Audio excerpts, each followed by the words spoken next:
There we go. And I'm waiting for my record button here. Good. Okay. Excellent. Yay, we're here. Wonderful.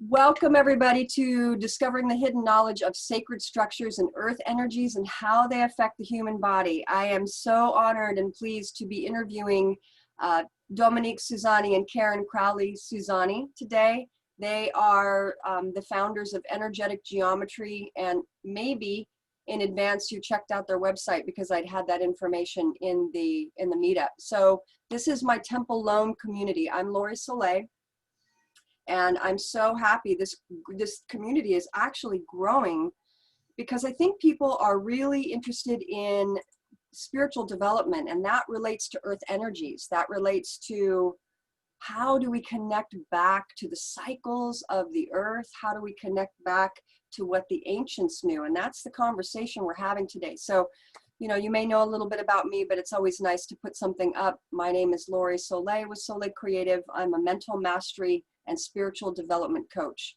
And I am super, super into earth energies because I've been able to feel it when I was a child. I mean, even as I was little, I could sense and feel the energies around me, and I could see all of the unseen realms. It was pretty powerful. So as an adult, I've really worked to get back to that knowing and that knowledge, because we sort of get conditioned out of it. We're sort of told that these things don't really exist. You're just feeling things, or no, you're just imagining. It's magical thinking. Well, today, when I talk to Karen and Dominique, you're going to see that that is not the case. They're going to explain that. So I'm going to stop share and welcome Karen and Dominique. Thank you so much for being here. How would you like to begin?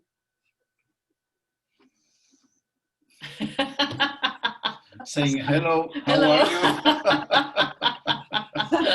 Hello. Hello. Hello. Hello, Eileen. Hello, Gary. How are you? Oh, wonderful. I'm so glad that you have, yeah, you've got wonderful. Well, tell us where you are right now, by the way. What we are. We are people that try to instruct other people about energetic geometry. Excellent. How did you get into this? How did you both get into this? I know there was a little bit of a bio, but I'd love to start that way. How did you start doing this work? Oh, it's a big story. It's a very long story. It begins by a dream when I was 6 years old, about 4 rivers crossing in an island, and I wanted to build my house at the crossing of the rivers. And then after a lot of adventures, I realized that after meeting some people, like my first instructor, a veterinary guy, very famous in France. His name was Henri Quiquendone, and he was the founder of veterinary homeopathy. And he was a kind of druid, kind of modern, we're going to say modern druid, okay? And so I met that guy because my wife in this period, I made a gift to her, a horse, and she wanted to find a good veterinary for the horse, you know. So she met people, etc. And she went to a farm where the guy had a kind of stone in a field, and with a rope around the stone, a rope around the stone, and she asked, why this rope around the stone? What happens with that? And the guy said, the veterinary settle a stone, a menhir, to make the grass grow better on the field, okay, of better quality of grass, okay. And the horses, they like so much this stone, so they want to they want to go to rub their skin on the stone, and they are going to destabilize, to move the stuff. So I put a rub around for keeping them away, okay. And so and so and so my wife said, okay, I want a stone like that in my fields. And so she got the guy, the veterinary, and the guy came at home. He was a very rough guy, you know. And so he came. He said to me, switch off the electricity of the house. I say, okay. So he took his dowsing rods, and so he began to walk, you know, in the fields, you know. And okay, I follow him with a stake. And at the moment, 10 minutes after, 15 minutes after, he stops somewhere, the dowsing rod cross, and he say, you put the stake here. Okay, I put the stake there. And after we came back at home, we had a lunch. We gave a lot of wine to the guy, to the fantastic people now. So he began to talk, and he said, okay, yes, I'm going to die. I'm going to die soon, he said. Oh, and I say, you're going to die soon? Oh, you should give us some classes before you die for transmit your knowledge, you know. And he said, yes, it's possible. And it was a kind of hook he had for that, you know, for the classes. That was his sales pitch. After. And so he began to give classes to, we were a group of 15 people, around 15 people. And during 2-3 years, he was teaching us about stones, energies, dowsing roads, churches, and etc., etc. And after that,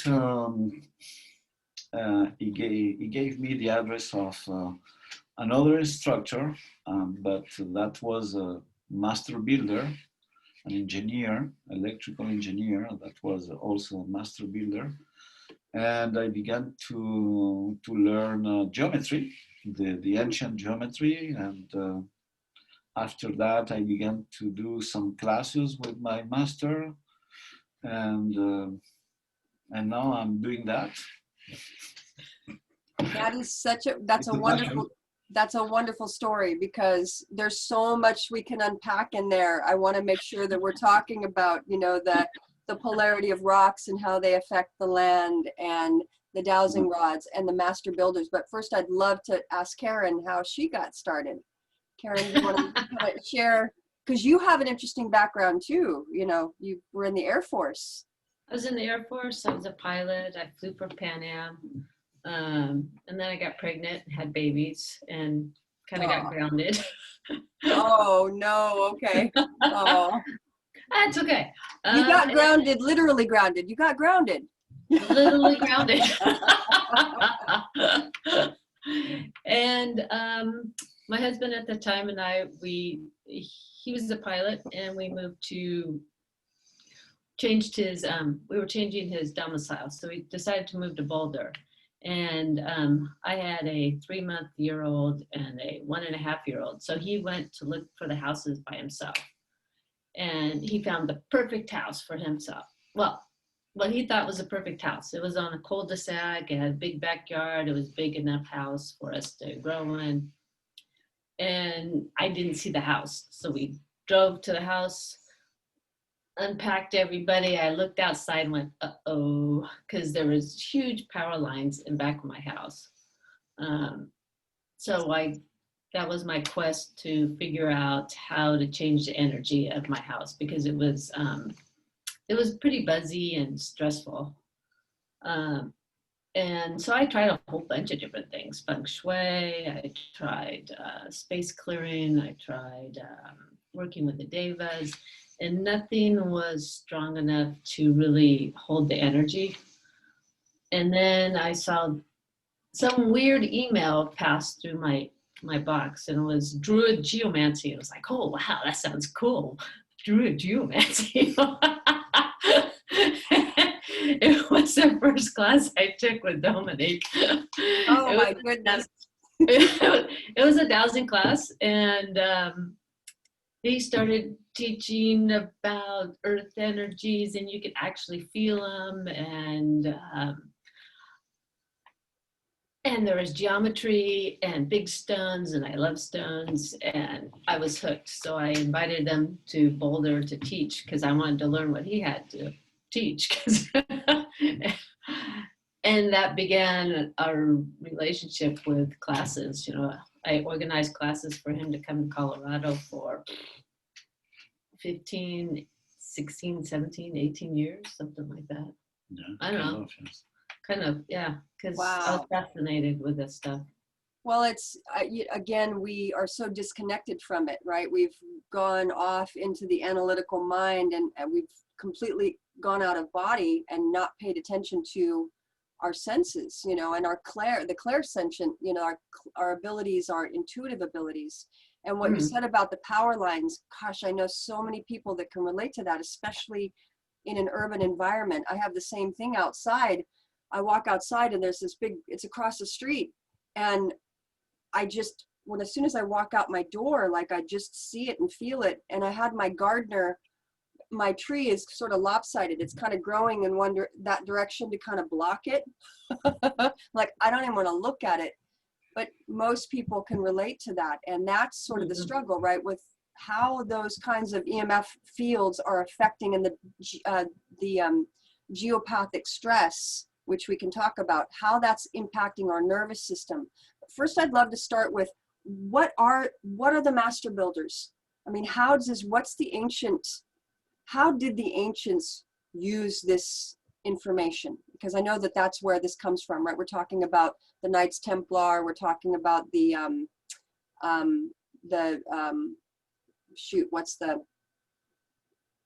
spacing on the name, and it's here, but it was related to the geometry and creating the buildings. So let's share more about that, please. What is the question exactly? Master builders. Who were the master builders? Yep. Who were the master builders? The master builders, for me, are first. The art of the master builder comes first from the shamans.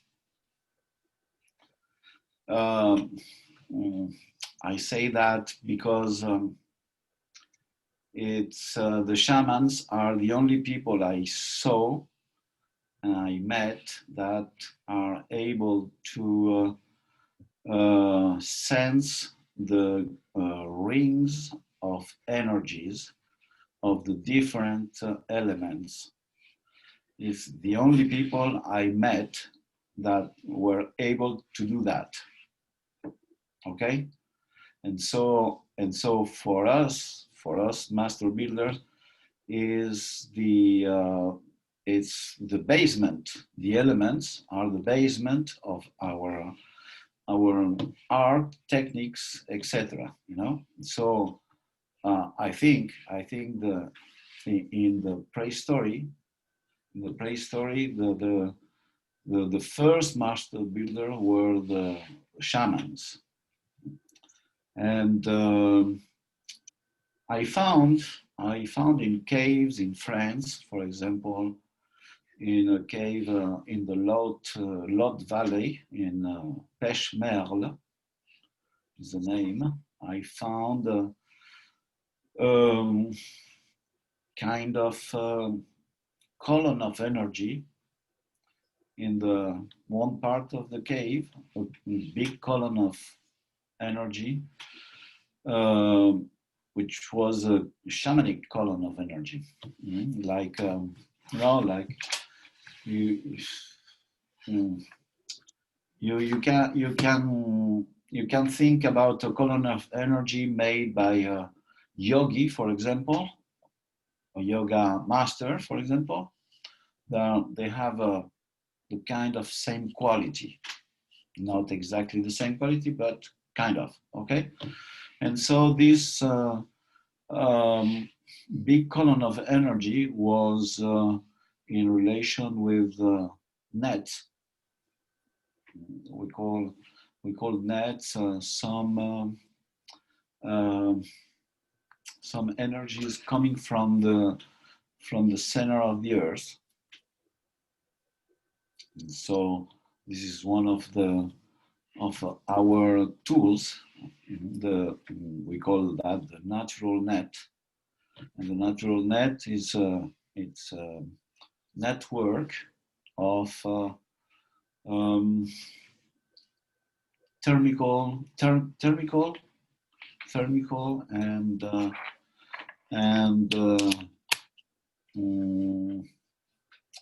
waves. We're going to say waves coming from the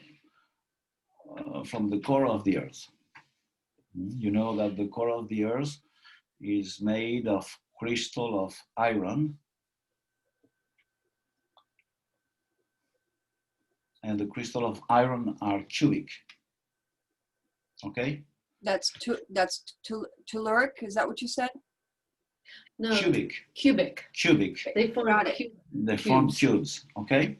Got it. Okay. And there is another thing. When you compress, when you press something very, very hard, you obtain square waves. Okay, seems a little bit weird to talk about square waves, because people used to see sinus waves, etc. But there are square waves and cubic waves that are produced by the compression. And so you know that the core of the earth is very compressed. Okay. And so you have a reaction from the core that makes that he spread a square and cubic net all around, and that goes to the surface, and we can feel that. Some people can see that there are golden nets that are according with the latitude. For example, in the equator, they measure 9 meters and 0.8. For example, in the place of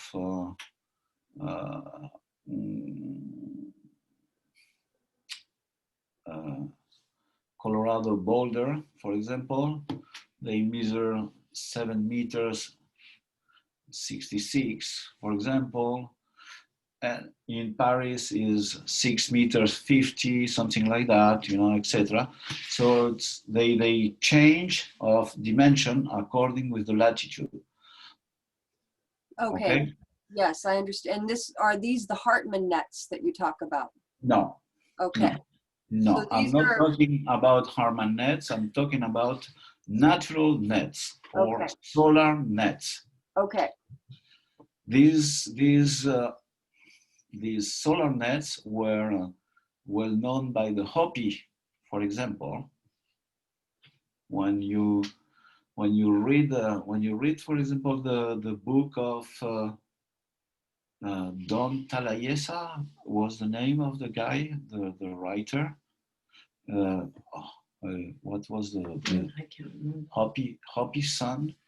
The Hopi Sun. Hopi Sun. Hopi Sun, okay. In one part of this book, he says, the author says that the woman, when a child born, the mother goes to the path of the sun to show his baby, to present his baby.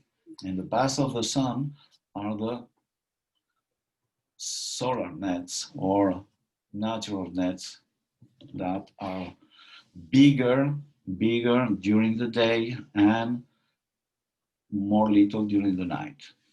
Okay. But those are not the Hartmann nets. For us, the Hartmann nets are technological nets. Got it. Okay. Thank you for clarifying that, because No, that's important. I have to finish to clarify that. Yes. For us, the Hartmann net are the produce of the contamination of electricity in the land. And with my master Raymond, we went to islands in the north of Britain, Scotland, Orkney Islands, where there were not any house, any electricity power plant or nothing. And these kind of nets, Hartmann nets or Curry nets, don't exist there. Okay. So that means where you don't have electricity, you don't have Hartmann nets or Curry nets. You have only solar and natural nets. It's important. It's important because a lot of people think that the Hartmann nets are natural. They are not.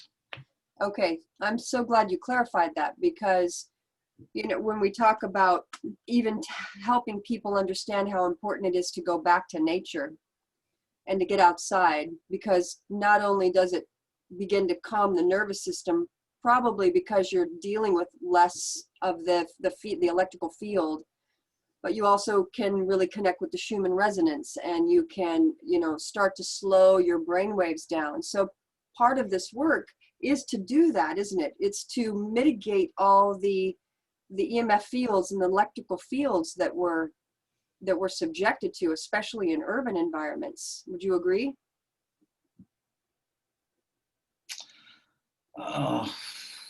It's complicated because you have to know first that the master builders of, for example, people they were building cathedrals, for example. They didn't have electricity, okay, and so they didn't have the tools to work with electricity. But the modern ones, we notice when we do what we call a solsticial quadrilateral somewhere, and that's in relation with the Hartmann nets.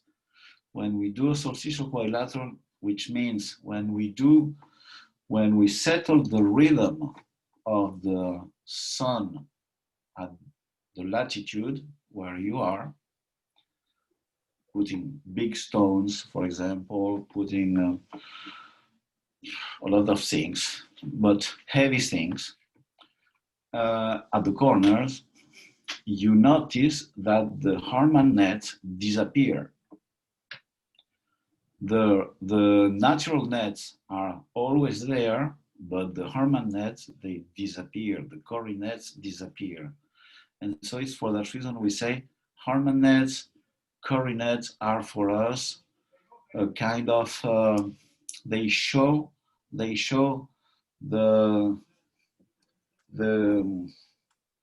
range of contamination of the place. Okay?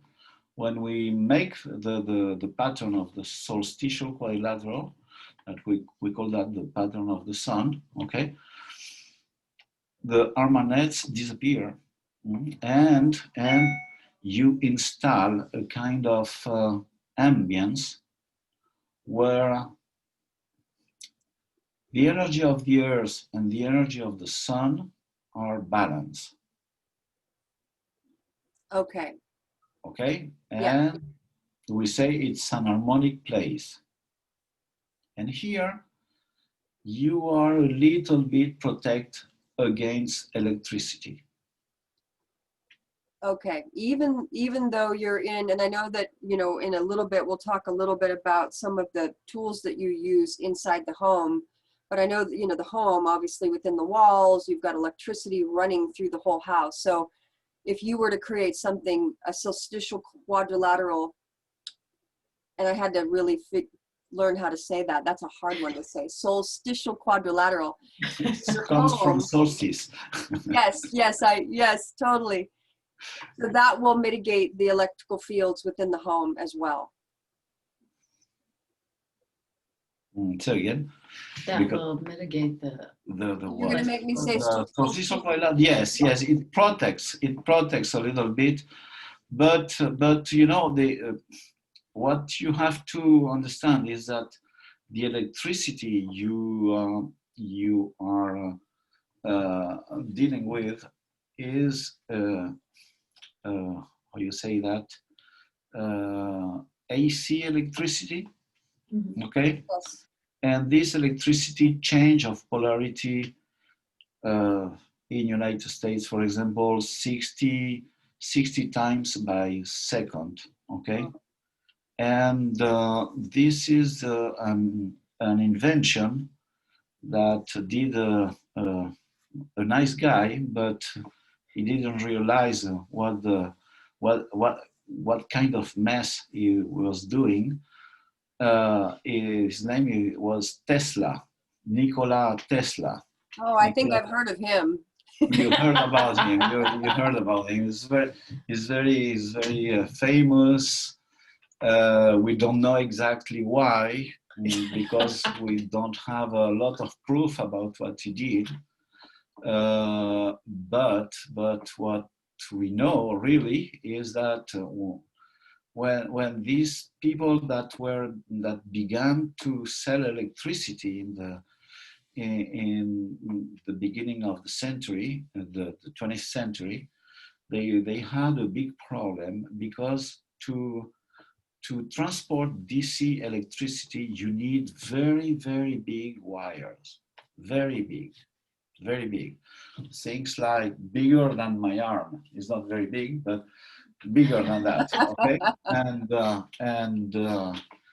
and so you can imagine that copper wires like that, you know, hanging or going back in the ground, was not very possible, you know, for transporting electricity. So they asked to the fantastic Nikola Tesla how we can do that, how we can transport electricity. And he say, you know, there is a possibility. You have to change the polarity of the electricity, and they create the AC electricity. Okay. And so with the AC electricity, you can transport big amounts of electricity with very, very little wires, okay? And so the problem is that the human body and all the living structures on Earth, they work with electricity, but they work with DC electricity. And for example, you have for example the lightnings. You have around 5,000 of lightnings each day on the Earth. Okay, and they feed the Earth with electricity. Okay, and this electricity goes by the water veins, by the falls, by the places where that offer to the electricity the less resistance. Okay, the less resistance is water, mostly water, and the faults, the fluids, the ionic fluids in the faults and gases, etc. And so electricity goes by there, and so that feed the earth. Okay, and the problem is the AC, this DC electricity is okay. We feel that, we work with that, we are able, our bodies are made to work with, okay? We need that. But AC electricity is another problem. AC electricity means that when you are in contact with that, your cells, they need to switch, okay? Switch the polarity 60 times by second, okay? And so this is bad, because the cells are going to become very tired, They work well, but they become tired after some times, if you, for example, when you have your head beside the wall, when you sleep, for example, you have electrical wires passing across the wall, okay? And so your head is bathing in an electrical ambience that is always changing, that it's always yes, it's always changing of polarity. And so your head and the cells of your head have to deal with that, okay? And they do their job, etc., etc. But after 5 years, 10 years, they saturate of that because it's too much, and you begin to have some weird diseases like for example, depressions, you begin to have a kind of Alzheimer things, weird things, weird things that appear. My first instructor, Kikandon,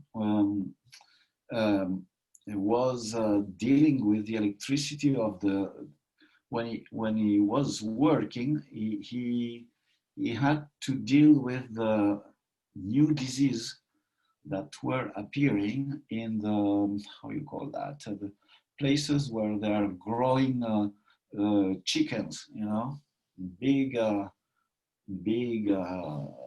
places, chicken coops, big chicken coops with, with a lot of electricity inside. And he said, I never saw that diseases. They are totally weird.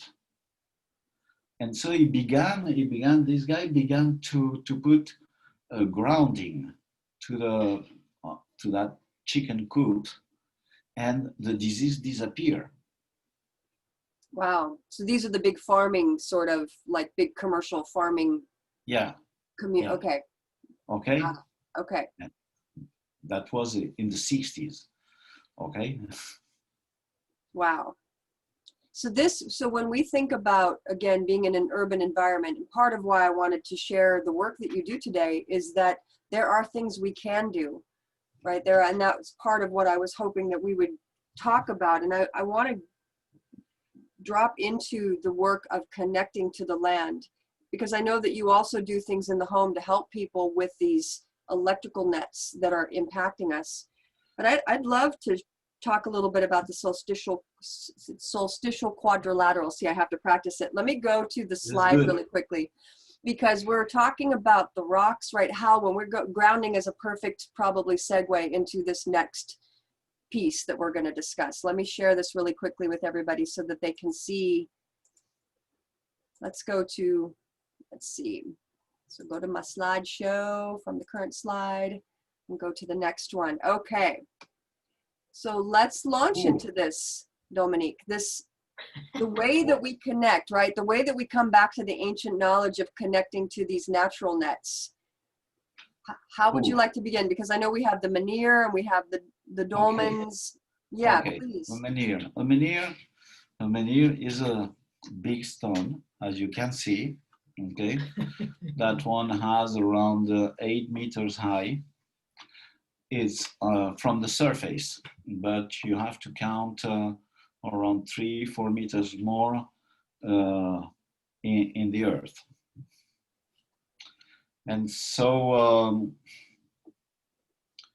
these stones, they were settled there to work like antennas. Weird antennas, kind of. Weird antennas. Weird antennas. There is a law, what that we call 4 laws that are called the Maxwell laws. Okay, and they are about electricity and electromagnetism. And so under the menhir, you have around in this menhir, you have three water veins that are crossing. 3 water veins crossing like that, okay? No, you gotta go like this. Right. I have to do like that. So like this, but at a different height, okay? And that creates what we call a difference of potential between the two, like that. Okay, so between the two water veins that create a difference of potential, means that the electrons are going up and down, okay? And that create a tension, right? Yes. And then there is a vortex. There is a big vortex of energy at the crossing. Okay, so these guys, they choose first good water. Okay, good water. Some of the water, one kind of water was carrying an information of fertility. Another of the water was carrying an information, for example, of, we are going to say 7 chakra, okay? Mm-hmm. And so when you approach to that stone, you are going to feel that your 2nd chakra is going to open and your 7th chakra too. So you are going to feel all the line of the chakras and what we call the central channel inside your body. Okay? Mm-hmm. Okay. Okay? Mm-hmm. So there are several waters, okay, crossing. Okay? You have a sense of the water. The water runs in one sense and runs in the other sense. When you have 2 things that met, two energies that cross like that, you understand? They create a vortex. So these are power spots. That's what they would talk, the sacreds would talk about as power spots. Is that right? They take about spots, yes, but they talk. Excuse me. They talk about spots. We talk about vortexes. It's the same thing. Okay. Good. Yes. That are wiring energies. Okay. And you can feel that at the surface. They have different colors. You can have some from black to crystalline, for example. Blacks are not good. Okay. And can we talk about that for just a moment, where we're discussing how we want to bring in the positive energies, and what you're describing here is a vortex that's pulling from the energies underneath, which are the water lines, and that's been infused with DC energy, right? So that's the natural nets, the solar net information. Is that right? Mm-hmm. Mm-hmm. So? Okay. So when we talk about the dark energy, the energy that's harmful, where does that come from? Where's the harmful energy come from? Just a moment. We're going to finish with that. Oh, I'm sorry. Because after that, Okay. So this works like an antenna. So the laws of Maxwell, they say when you have a variation of the electric field, okay, that makes a variation in a magnetic field, okay? That creates a variation in the magnetic field. So the land, you have a magnetic field all over the land. Several layers of magnetic field, okay? And so that stone, what he's doing is pulsing like an antenna emitting his things, and so you can imagine that like when you drop a pebble in the water, you have rings, okay, and so that stone makes rings of energy, of magnetic energy in the land. It's pulsing that, okay, and it's equilibrating the land, the energy of the land, because where you have water going under the land, the water is like a screen with the good energies of the earth, and so it blocks it. It blocks the energy coming from the core of the earth. It blocks the energy, the water, okay? It's like a screen blocking the energy. And so the body, for example, feels that like an aggression. And your thyroid, for example, your thyroid begins to work 3 times more, and your kidneys, your adrenals are working more, 3 times more, and so that creates the effect when you are same effect when you are stressed. Okay. Okay. So this is what happens when you are in a water. In a place where is water below. Okay? Okay. So this veneer there's water underneath it, and it's radiating and pulsing out. The veneer, what he's doing is taking the electricity of these water veins crossing, okay, and is redistributing this energy on the land. I see. Okay. And what happens is that the grass, when you put a manure like that, the grass begins to grow better. That was the problem with the veterinary and the guy, you remember, of the horse and etc. Yep. That was the problem. The veterinary put a stone to make the grass growing better. Well, okay. In that image, the grass looks beautiful there, wherever that is.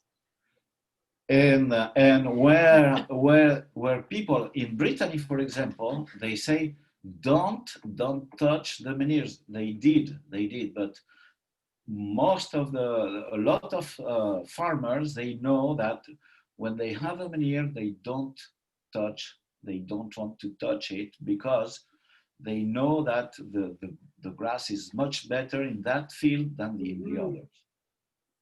Okay, that makes total sense. So water underneath the ground blocks the earth energies, the natural, so it's a natural radiation coming out of the ground, is that right? From the center of the earth, yes. You can imagine the core of the earth. Okay, core of the earth is around 2300 2400 kilometers of diameter. Okay, the whole core. And you can imagine that this thing is very hot. It's around 6,000 degrees Celsius degrees. Okay, so you have a kind of radiation of heat first. Okay, but you have also, it creates the electromagnetism of the earth. It creates a lot of things. Okay, a lot of radiations that are coming out to the surface. Okay, and the living structures, they live with these radiations. If you cut part of these radiations, the living structure, they don't feel well. Like a tree. Like a lot of leaning trees, for example. Okay, when you see trees leaning like that, for example, they lean like that, and then they go like that, you know. They grow straight. They grow straight. Okay, so here is the water vein. So they try to escape first, and when they escape when they get the right radiation of the earth, they're happy and they go straight.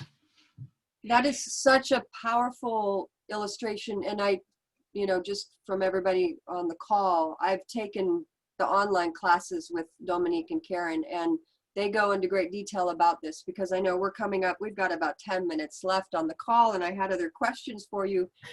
Part of this is to also let people know that they can go to these classes. They're super affordable, and you go into the science, and you show lots of images. Like, I know the images of some of the trees that were on in an unhealthy spot that had cancer growths on them. The leaning, now when I walk in nature, I look for leaning trees. And this is how the ancients did it, isn't it? They would find these spots, or they would watch where the animals would go and maybe sleep at night or have their babies, to know where to find these powerful healthy spots. Is that right? Yeah. For example, you have the nomads, for example. Nomads, for example, they use to look where the dogs are going to lay down, or the horses, and they say, okay, we're going to put our little house tent there, because this is the right spot, the right place. On the opposite end, I know, I'm sure it was in your training, you talked about certain animals like cats that can lay in places that aren't necessarily good for humans, or when you find insect nests like ants or wasps where they're building their nests, indicates the harmful energy for humans. Wasp, they like good energies, but ants, they are following the faults. The fault lines, okay. The fault lines, yes. Got it. And the cats, what they do is they transform the energy with their skin. That is so interesting. Okay, so they can lay. So is it true then, where they're laying and sleeping could be a place where it's not necessarily good for humans? Absolutely. Okay, so they gravitate towards that energy that's harmful to humans. They can take it and transmute it, but where they go. So Yes, and I'm not a fan of cats, you know. Um, no, because I think they are big predators, and I read, for example, I read few months ago that in France, 25% of little animals are killed by cats. mm, And it's a disaster, you know. But okay, but they have their good sides, you know. They have their good sides, for yes. example. And when you have a good cat, okay, you have good relation, you develop good relation with the cat. He feels where when you are ill, and for example, he tries to heal you. For example, if you have a problem of on your intestines, for example, they come here on your to sit, to lay on your body, on your belly, and they with the, how you call that, They're purring when they purr. yes, that thing, okay, and with their skin they are transforming the energies and they are healing you, okay. Aw. So they could be nice, okay. Oh, well, that's so good. So those are some really cool little tidbits, and I'm glad that we had a chance to talk about how the rocks work with the land and why they're important. Let's talk about the solstitial quadrilateral, because again, we have about 5 minutes. We can go over, for if you're willing to go over, we can. I just want to make sure that we're getting, No, most no, people we expecting an can hour. go over more. It's not a problem. Okay, okay. So the Okay. solstitial quadrilateral. So you have one here. You know, you have The stone one. the stone one. So it's the third. It's the third small picture from the right. Yeah, that one right there. This one. This Okay. one. This one. It's solstitial. Maybe the most ancient solstitial quadrilateral that I know.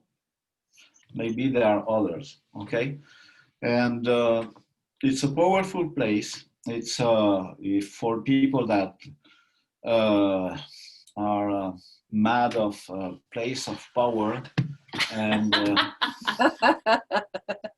yes, because there are things about that too, you know.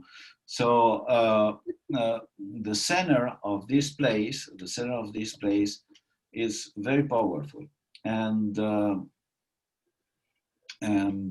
so it shows at the corners. It shows the summer solstice sunrise and winter solstice sunrise, and yes, those corners, and show also the winter solstice sunset and the summer solstice sunset too. So this is a solstitial quadrilateral, okay? Which is represented here in this diagram. So you're talking Yes. about, right? Okay, Yes, perfect. it's made with big stones, and these big stones they make a grid, a net, a special net also. Okay, and of course, you have water crossings under the solstitial quadrilateral of Krukuno. This is Krukuno, the name that give power to the structure too.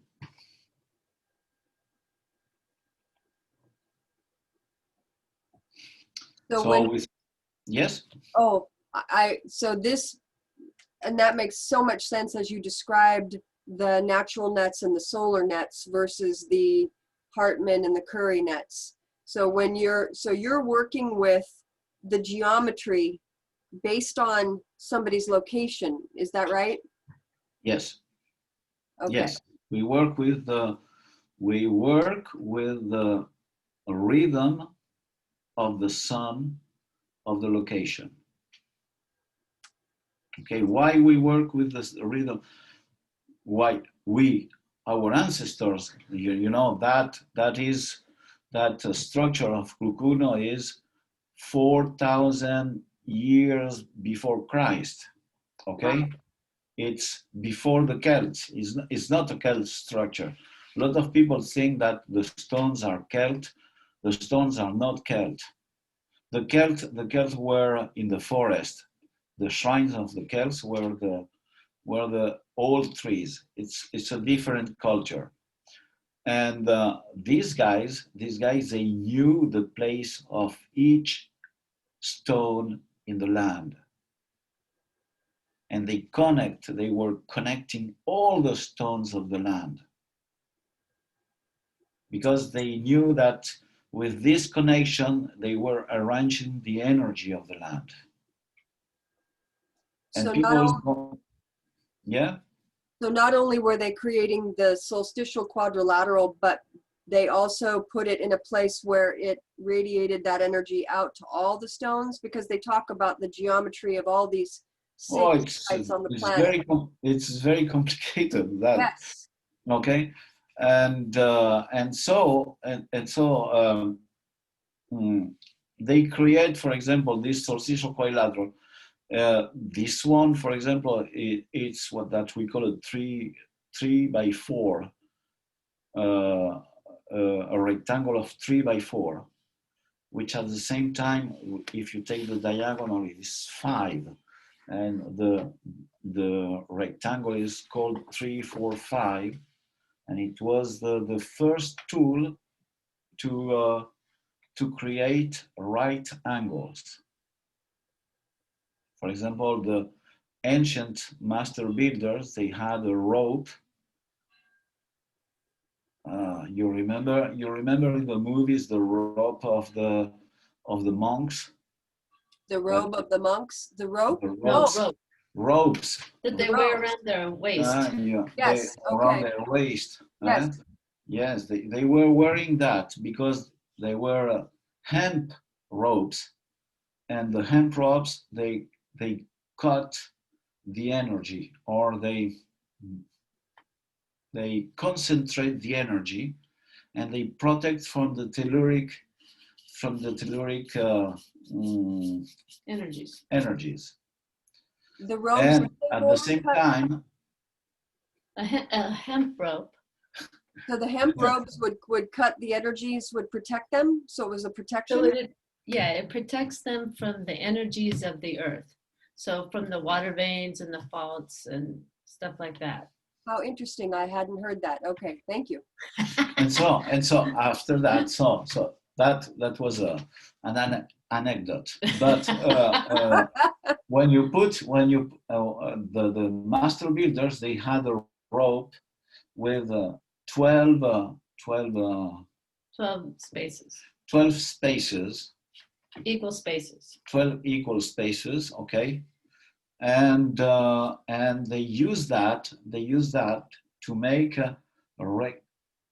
the right angles, okay, because if you take three spaces, 4 spaces, okay, and you make a rectangle,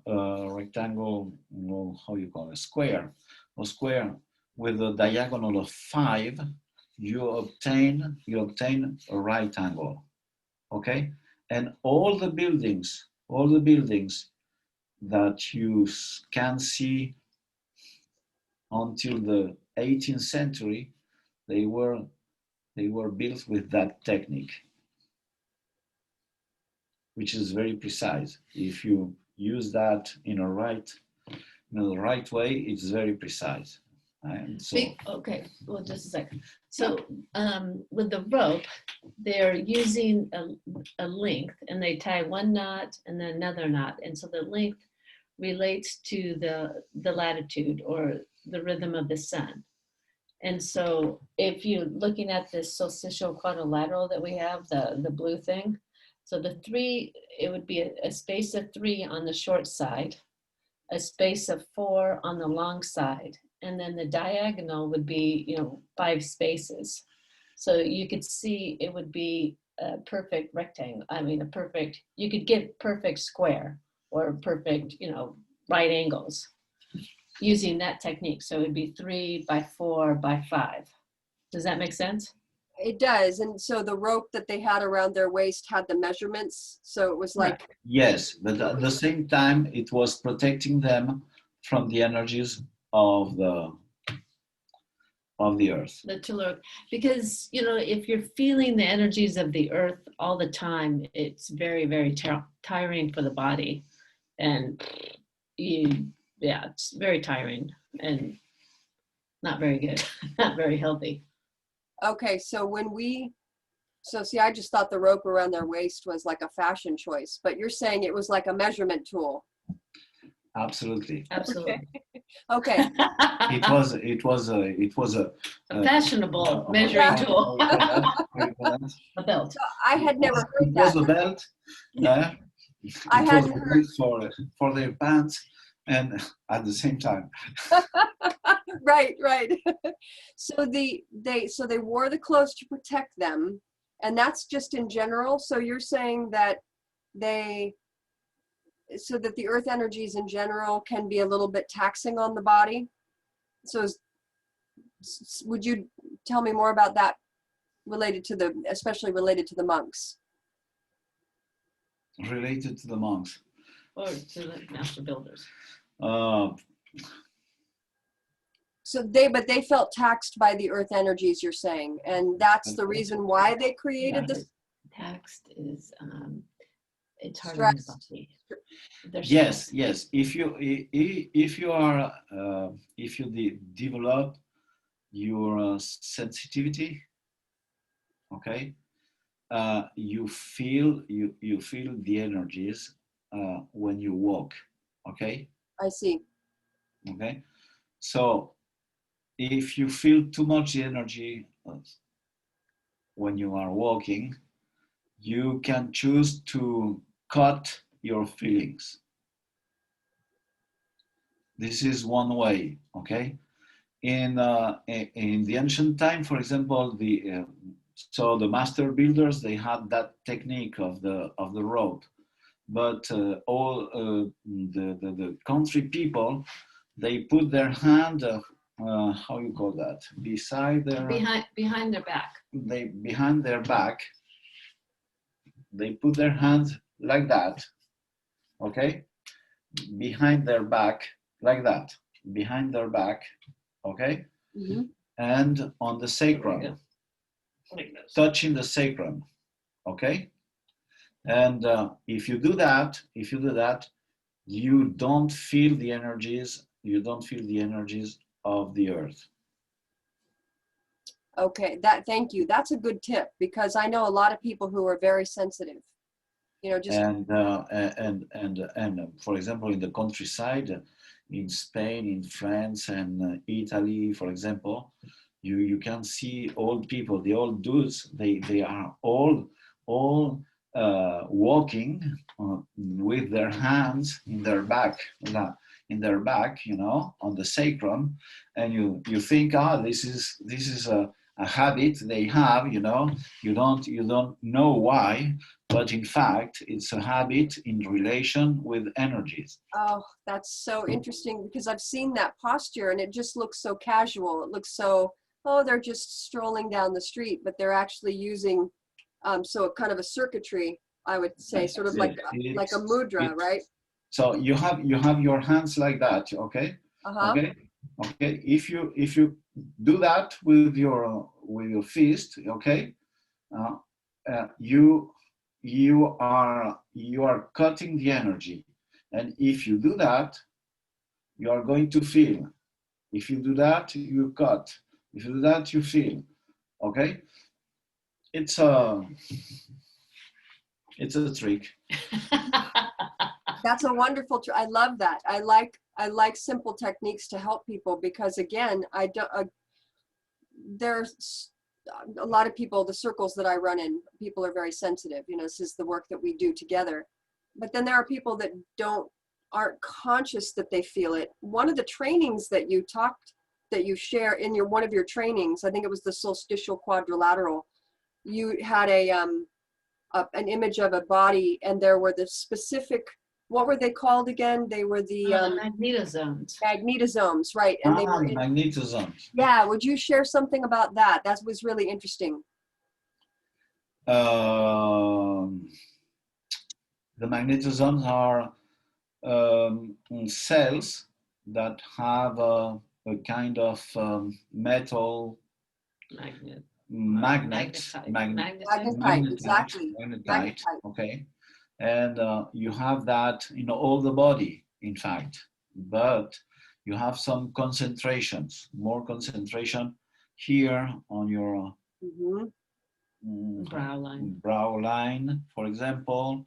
You have on the neck, you have in your here in that zone of your, okay, you have in your kidneys, in the zone of the kidneys, you have back your knees, and back in your knees, you have big toe, big toe. You have also on the heel, and those are the places where traditionally you have more concentration.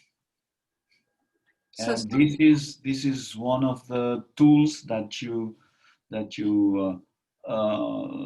use when you dowse. When you dowse, your dowsing rods are giving you the reaction of your cells.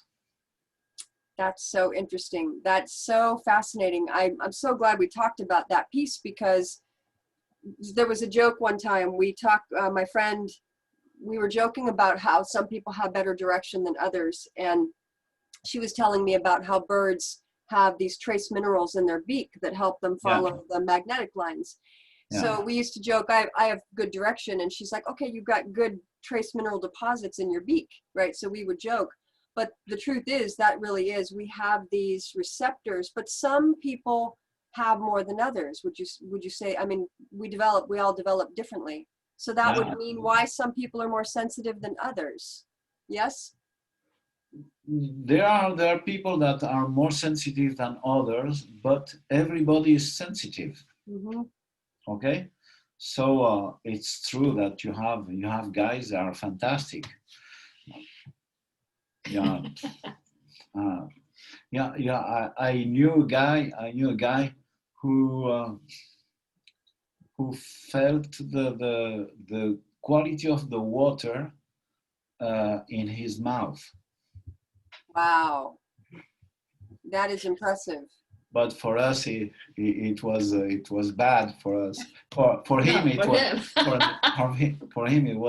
was bad, because when we were working together, you know, we tried to find first with the guys of the crew. We tried to find the septic tank, you know, and we called guy, we called the guy to come there. But oh no! Oh goodness, yes. That would be a curse. Yeah, it was funny, not for him, but no. That wouldn't be funny at all. To say that there are people that are amazing, fantastic. They see colors in the land. They see the lines. You know, they see the auras of the trees, of the people. Others that they feel, you know, a lot of things. People that hear things, that have a kind of clear audience. Yes. Okay. People that can talk with the stones or the trees, etc. You're amazing. You have a lot of amazing people on earth. We really, and that is one of the things that I would love us to talk about as we're starting to wrap up. What suggestions do you have for people in order to increase their sensitivities? Because as you say, we all have it. We all have this ability to tap in our own way. What would you suggest? I think the best is to make some kind of exercise each day of for 5 minutes, it's enough. It's just it's just more attention in your mind, and attention in your mind to develop that. Okay, and then you can feel with your hands. I remember when I began to feel the energies. I had another instructor. He was a countryman, and he was a funny guy, very old guy of 80 years old, and he was feeling the energies with the knees, for example, and when he was near a water vein, he felt the knees, the tendons of his legs, contracting, and he obviously he was. So his knees would. Kind of collapse, sort of. Yeah, a little bit. A little bit. Yeah. And so he was also able to feel the energies, and once we were on a dolmen. It was not a dolmen exactly; it was a seat, a special seat. we call that in that land, in the Lord country, we call the seat of justice, and he told me, there is a net, there is a sacred net, and you can feel it, and so I put my hand there because I didn't believe that guy, so I put my hand there, and I felt a kind of electricity. It's not electricity, it's like tingling, going up in my arm, until my shoulder. Okay, and I say, what's that? And I try several times, same result, and I say, I am a blind guy. I am blind. I cannot see those things. I'm like so I'm going to develop to touch the energy with my hands. And I began like that. I began developing, the sensitivity of my hands, my body, and then you realize after that you increase your vibration. Okay, and you increase your vibration, and then you begin to see things that you never saw. I think that the part that's so powerful that you're expressing here is that what you said is, I'm a blind man. And I love that, because that is so true for so many people, that when you think about what we can see on the light spectrum, it's just a fraction of what's really out there. So the unseen realms, and when we can let go of the analytical mind and stop questioning, did I really feel that? Right? Just notice, as you say, just pay attention and start to feel it. Because what I experienced is it's very subtle at first. Yes, it's so subtle that you think, this is not real. Okay. Right. And then with the training, it becomes so strong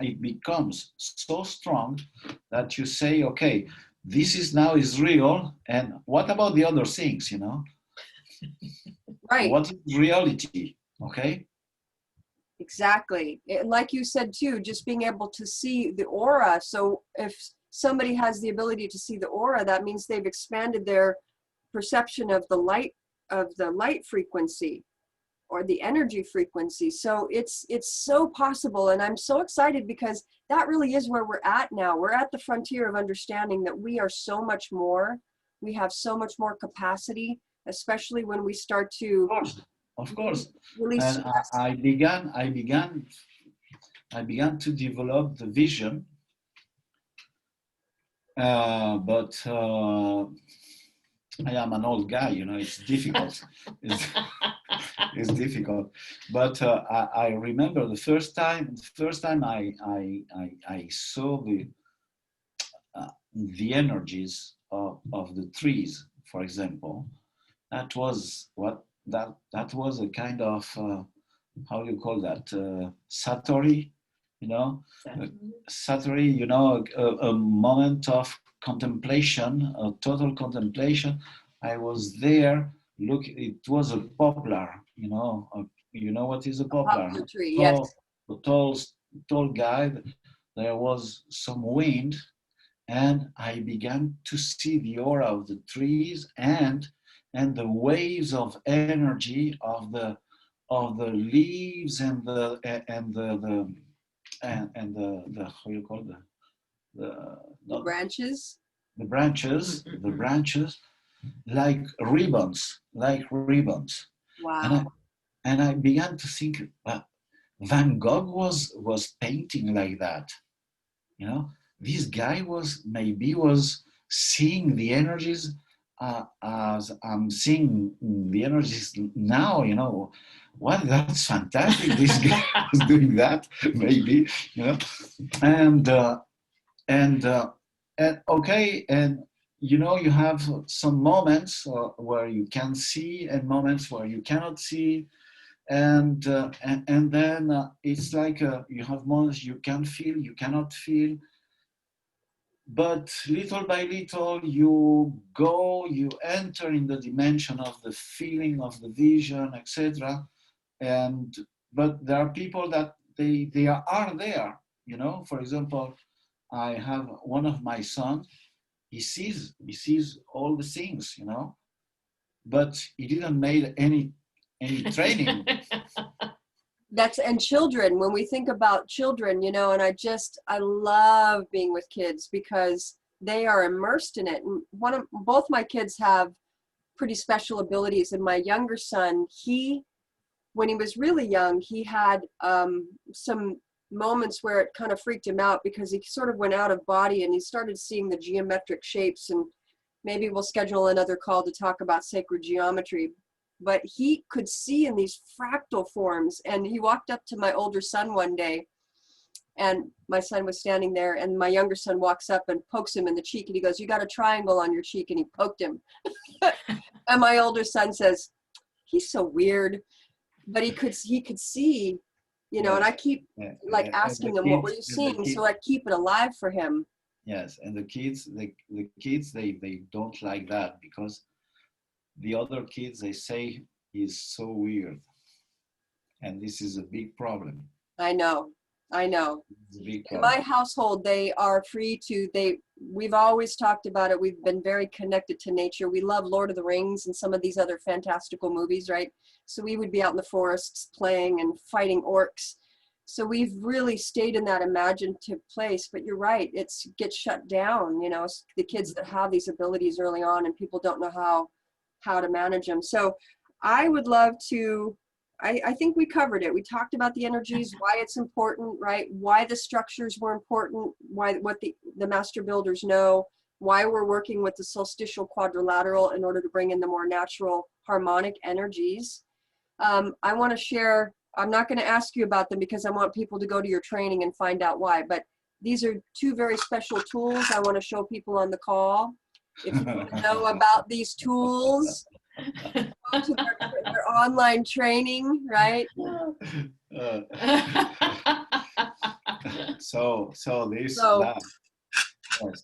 Yeah, so I'm so thankful. I'm so thankful that you guys took the time, especially while you're traveling, to talk to me. I would love to keep talking about this. I would love to keep interviewing you because I know there's just so much, like Dominique said, it's complicated. There's a lot to know. So I'm going to go back to share my screen really quickly because I want everybody to see the stuff at the end. Let's go to the slideshow from the current. Oops. Okay, so here we are at the end of our beautiful call with the two of you, blessing you, having you have such a beautiful time in Prague. And for all the rest of you, here is the information about Karen and Dominique. This is their website, Energetic Geometry, and the online classes that they offer, very affordable, and dive deep into the information that we were talking about today. The Solsticial Quadralateral, amazing training. I just signed up. I have to get into it actually. The trees and the energetics and spirituality of trees, and then stone energies and sacred places. All of these things go deep, deep into the information that both Dominique and Karen bring to the world. So thank you so much. Let me stop sharing and see your beautiful faces on the camera. Thank you so much. Just a little thing. There is a person here watching who is Gary White. He's a very great man, and he wrote a book. Which is the title is The Dowsing Mind, and is a very good book. Oh, Gary, simple but clear, a nice, very nice book. Gary, well, I studied with you first. Thank you. Do you have your book, Gary, that you can show us right by? You know, good author always has the book right by them, right? So they can go, oh, by the way. I wasn't expecting to get a plug here. Ellen. You know, it's a surprise. Yeah. Totally. Here we are. Oh, wonderful, wonderful. Yeah. Okay, and we can find that. Yeah, just look. Yes. Yeah, there we go. Yeah. One more. The dowsing. Little. There yes, you go. There we Dowsing go. Mind. The Dowsing Mind. Wonderful. It's a very nice book. It's a Thank you. nice book for people who wants to learn how to dowse. Wonderful. Increase their sensitivity too. Yes. Well, everybody on the call realizes that we have these tools within us, right? We're a little sort of antenna that can read and feel everything around us. Now I think I'm going to have to go make myself a hemp robe and a little rope tie around my waist and walk around town, and people are going to look at me like I'm crazy. But so thank you so much. I'm so happy to be here with both of you. I am just thank you for all that you do and that you took the time to talk to me today. And let's continue the conversation. Okay. Sound good? Okay. Thank you very Thank much. you very much. All right. Bye. Bye. Bye. Bye. Bye.